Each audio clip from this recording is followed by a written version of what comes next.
hello' আসসালামু আলাইকুম গুড্ডি ভ্লগত আজি আহক বনাও ভোলৰ বাকলিৰ চাটনি সিম্পল হয়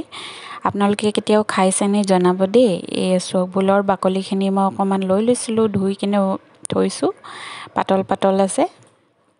এনেকা লৈ লৈছো মই ভোলৰ বাকলি চাটনিৰ বাবে অলপহে প্ৰয়োজন হয় তাৰপিছত এফালে মই লৈছো নহৰু আৰু জলকীয়া যেটো ঝলা অলপ কমে খাও হেবাবে অলপ জলকীয়া কমে লৈছো এফালে কেৰাহীত অকমান তেলত আদা নহৰু আৰু জলকীয়াখিনি মই ফ্ৰাই কৰি ললো তাৰপিছত ভোলৰ বাকলিখিনি এড কৰি দিম এড কৰি এটো অলপ হালকা ভাজি লম এই সব মই ভাজি ললো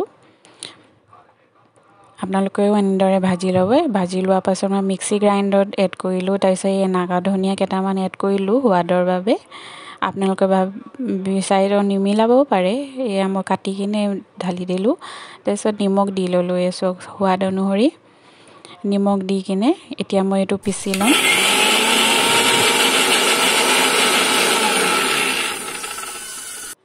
পিছি লোৱা পাছত অকমান পানী দি আপোনালোকে ঠিক কৰি লব